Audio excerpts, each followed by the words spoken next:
there seems to be a lot of misunderstanding or confusion surrounding moderate Islam. Radical Islam is seen to be a fringe, and Islamists are whitewashed by those saying it's a fringe, and moderate Islam is the core of most Muslims, and there's no need to be concerned about Islam in another society. How do you feel about that?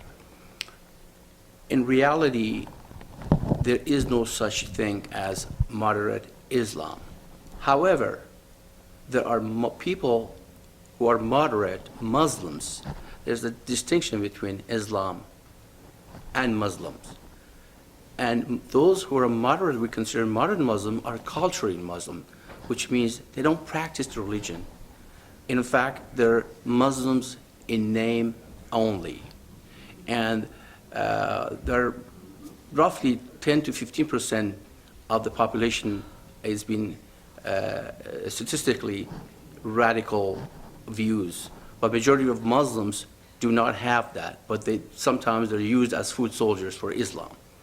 And the trust factor has been lost since 9/11 attack, bringing down the Twin Towers. So Americans are very suspicious of basically any Muslim at the moment, moderate or not moderate. Unjustifiably, in your opinion? You know, some people are truly want to have the daily life like anybody else. I believe if a Muslim is an American citizen, they're entitled to by law, everything else that other people have. But the radical teaching in the mosques will entice the others to follow. That's the problem. We have too many mosques here, and the people imams going to the mosque teach hate, violence against non-believers. That's something that we have to monitor. Is that a fringe, or is that in mainstream American mosques? It's a mainstream American mosque. That's all there is to it. I have gone to several mosques, and I've listened to them. They preach hate. Their purpose of being here is not to teach love, is not to teach to be good, but it's to bring down the West. This is what they want to do. Islam wants to dominate. Domination is the core value of Islam. Islam has always been like that since the Prophet Muhammad time. It's always been about hate, always been about violence. And when Prophet Muhammad created Islam, he brought a militant cult that is based on violence. And he said that either in Hadith, he said that I became victorious by creating terror into the hearts of unbeliever. This is directly come from the mouth of Prophet Muhammad. So what about these Muslim advocacy groups like CARE and ISNA and MPAC, who claim that there's too much Islamophobia? Any criticisms of radicalism is really a form of racism. What do you think about that? I think it's just the opposite. There's a lot of Christian phobia right now, because you can't even do anything if you're a Christian. And the attack of Christianity is unbelievable, especially with this administration in the White House. But there is no such thing as Islamophobia. Islamophobia is justified. It's not Islamophobia when they're trying to kill you. That is not Islamophobia. They're trying to kill you. CARE, ISNA, and the majority of them, all the student Muslim organizations here in the United States, all they do, basically they're derivatives of Muslim Brotherhood, which started in Egypt. These are all connected together. There's a huge network of Islamic radicals around the world. And it's impossible that you be Islamophobic if they're trying to attack you. If I'm an apostate. If I'm going to talk in front of a camera and tell the truth about Islam, what did they do? The Muslims want to kill me. Why? Because I'm telling the truth. The truth is the first victim. And honesty, truthfully, it's being sacrificed. The altar of political correctness. Unfortunately, when it comes down to it, is our representatives in the United States or elsewhere, they are the ones who have to really bring this up. and they really understand that we have to do something about this. This is getting worse on a daily basis. How good a job do you feel the Obama administration is doing in bringing these issues to being able to protect America from? It isn't just terrorism, is it? I mean, what's the ultimate goal? Of Islam, the ultimate goal is the domination around the world. And we've seen, since 9/11, we've seen the mosques doubled. There are so many mosques in this country, doubled. Literally, just recently, I think they released a statistic that mosques in the United States are doubled. And why? Do you see any synagogue? Do you see any church in Saudi Arabia? No. Saudi Arabia spends billions of dollars here building mosques left and right. On top of that, they're having these books of Islam. They're giving it to the students. They're capturing our youth. Our professors, our liberals, they're helping these guys. They're together, and they're trying to culturally invade America. They're invading us right now, which I call soft jihad. The hard jihad was 9/11 when 30,000 Americans, 3,000 were butchered.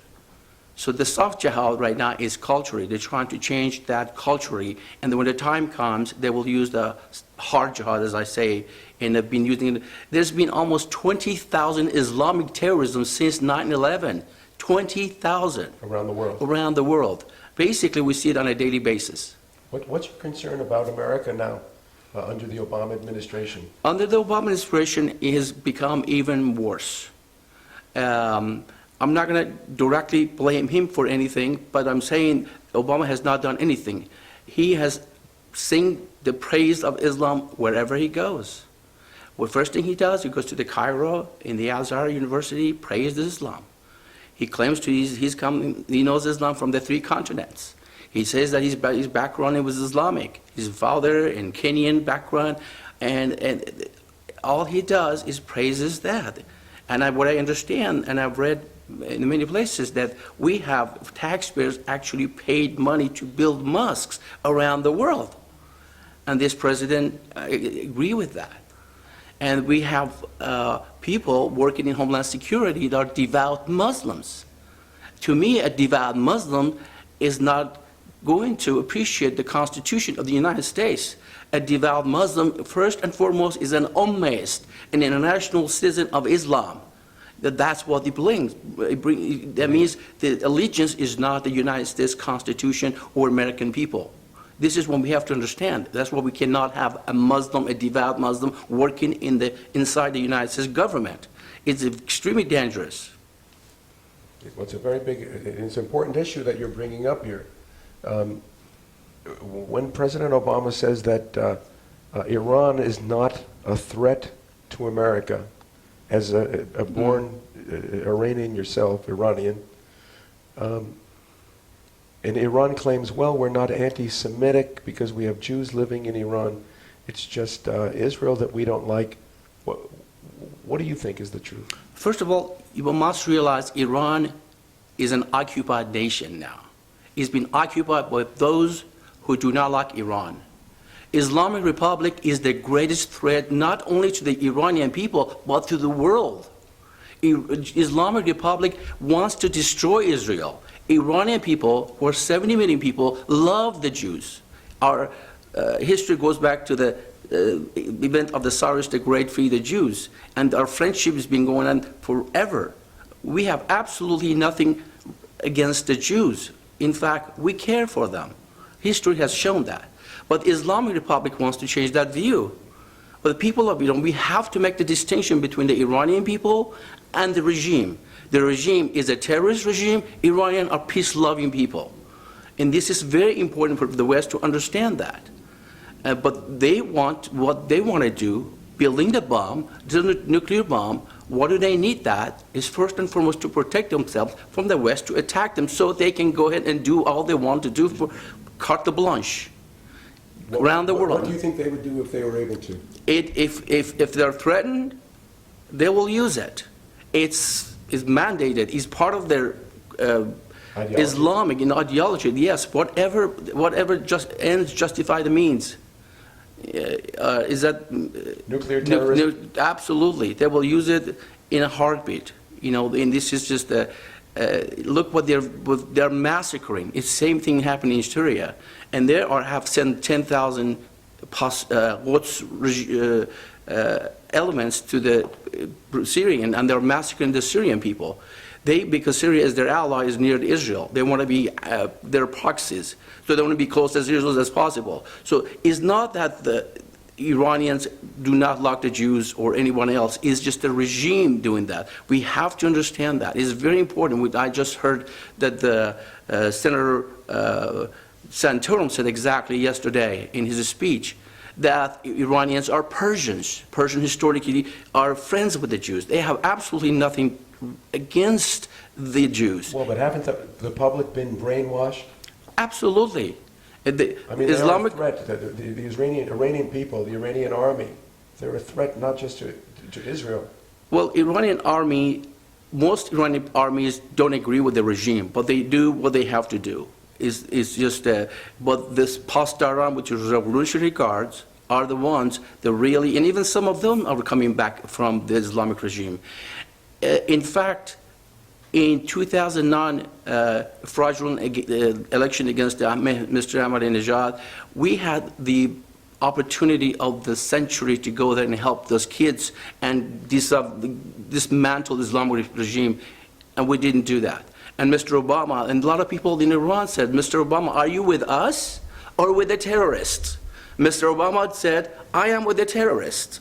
So that's why we are where we are. If Mr. Obama stayed with the freedom people, we would not be in this mess at this point. If you could issue a challenge to American Muslims to show their true intentions. I want them to come and get the book of Quran and tear it up and say, this is not our religion, because there's a lot of hate and a lot of violence in this book. If you are a Muslim and you follow Muhammad, then I don't consider you automatically a terrorist. It's danger to the United States of any person. Any person who claims to be a Muslim is a follower of Muhammad. Muhammad was a terrorist. Muhammad he was a rapist. He was a thief. He killed, he murdered for his agenda, and followers doing exactly as he did. And that's what he said, follow me, do my example. People emulate Prophet Muhammad. A lot of frenzied people in Afghanistan, why do they do that? Because Prophet did it. If Prophet Muhammad can rape a 6-year-old little girl, it's okay with me. That's how it is. People have to understand and wake up. There's no much time left. Americans must wake up, understand what Islam is, the threat to the national security of this country and the world. Everything they wanted to do is just destroy America. And if they could right now, they would do it. But slowly, culturally, and then eventually, when they are able to make the bomb, they will use it. Do you think they would use the bomb knowing that it would be retaliated? To them, it doesn't make any difference. As long as they kill the kafirs, that's all that matters to them. Even though if their existence is threatened. The non-Muslims, you mean? Absolutely. As long as they kill the non-Muslims, then they're willing to sacrifice their own people. Iranian regime is willing because they don't care for Iranian people. They are willing to kill the Jews, even that Israel could to retaliate 70 times more, but they don't care. That makes them dangerous. It's not like the Soviet Union. We could deal with them in a state to a state. We're dealing with a bunch of savages. A group of savage terrorists have the bomb and they want to use it. They don't care about Iranian people. In fact, they've been destroying our monuments, trying to destroy the Cyrus the Great tomb. They've been destroying thousands of artifacts of Persians. They have absolutely no feelings about Iranians or Persians. They're destroying us. They're enemies. And that's why I said earlier, Islamic Republic is the greatest threat to Iranians first, to the world second. And what about this sect, the Hittites, that Ahmadinejad, the 12th Imam, Mahdi?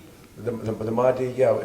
What is this sect that they believe? Are they looking to launch an apocalypse, a global apocalypse? They think the whole world has to come to a state of major chaos, and they are trying to create that. So the so-called hidden Imam to show up, make the world straight. Their Messiah. Their Messiah. the fictional character that supposedly at the age of 4 or 5 disappeared in a well in Saudi Arabia, and somehow they ended up in a well in Iran. They built one, and his brainwashing is unbelievable in Iran. Propaganda is unbelievable. Everything comes out of the Islamic Republic is a lie.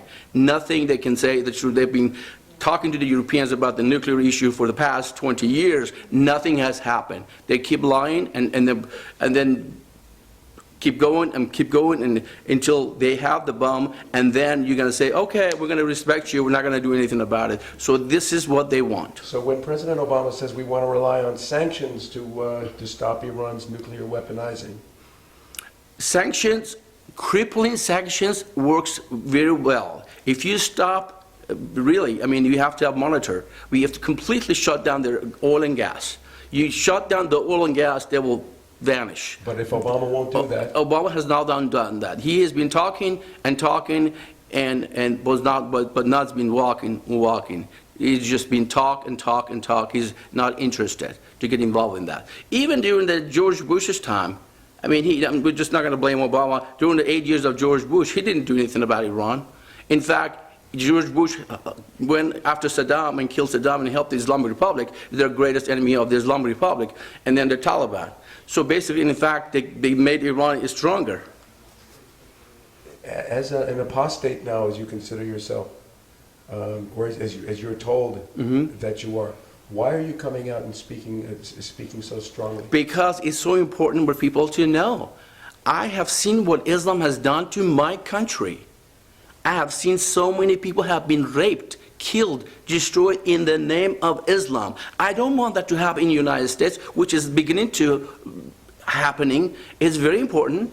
And also, just all I'm saying, look at the England, look at the France. 20 years from now, this is America. My fellow Americans, to watch what's happening in Europe. If you do not pay attention, this is what you're going to have here in 20 years. Islamization has started here, but if you don't do anything about it, we're going to have to fight street to street, corner to corner, so be ready.